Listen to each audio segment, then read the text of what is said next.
Hey, this is John Carlos, and I'm here with a look at the Caesar action figure from the NECA Dawn of the Planet of the Apes Series 1 action figures. Let's start off with the articulation. This figure has some basic articulation that works very, very well. He's got the hinged ball shoulder, single joint elbow, which doesn't actually really move that far. Same thing on this side. You get a somewhat of a range of motion, just nothing drastic, and then you've got what appears to be a ball joint in the wrist. He's got the ball torso, and then the ball hinge in the legs. Single knee joint, which also rotates, so you do get sort of a boot cut at the knee hinge.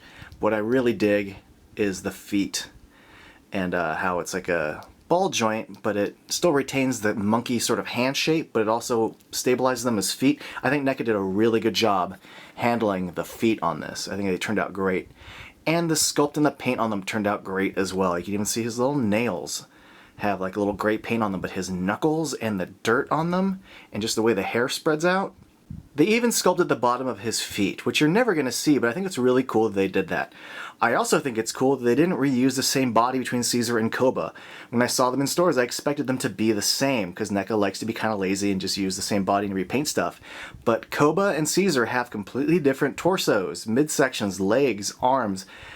And I'm really glad that NECA went that route, because they do have different body types. And I think they did a great job sculpting the hair on this figure.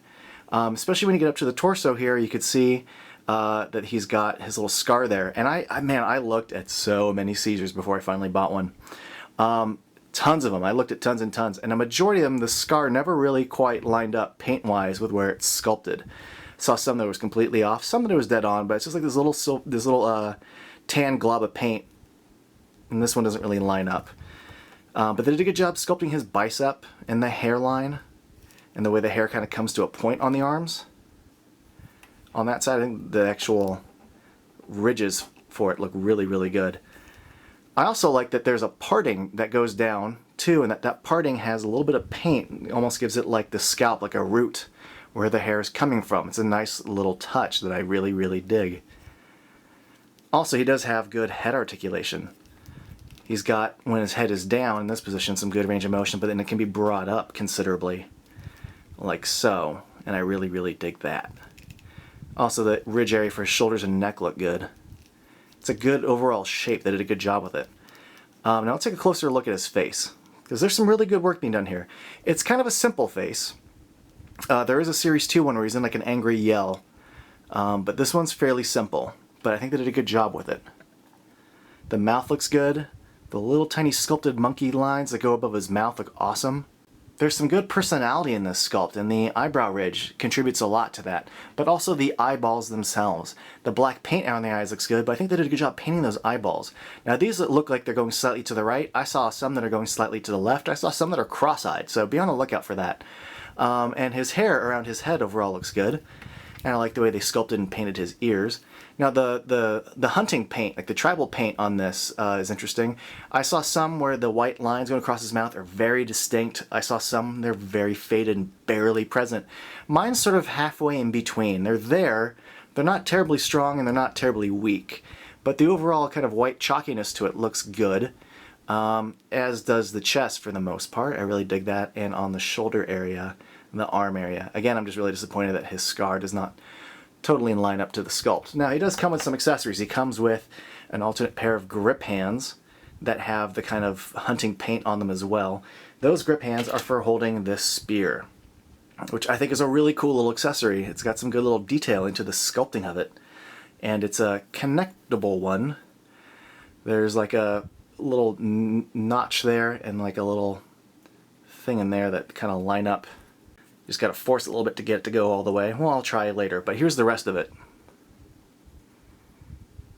The hunting paint seen on this figure was only featured in 2 scenes in the movie, the opening hunting scene and the scene where they visit the humans on horseback in San Francisco. Now, I have a theory, I have no evidence to back this up, but my theory is that NECA, worked to get these figures in stores months in advance of the theatrical release, based on limited information given to them by Fox, probably like the poster, the trailer with both featured Caesar in the war paint, and like some early photographs which featured the apes on horseback in war paint. Now I took my time Took a long time trying to find a good Caesar.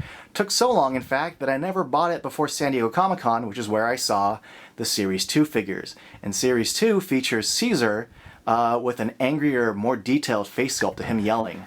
And I decided, okay, that's the one I want. That's a rad figure. I'm going to get the Series 2 Caesar.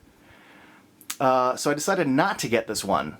But ultimately decided at the last minute, you know what, I will get this, because even though that other one has a more dynamic face and comes with a gun, this one's got a more unique body because it's got the paint on it. Series 2 will have the exact same body type, but it won't have the war paint. And I think the war paint does make it look pretty cool and pretty dynamic looking.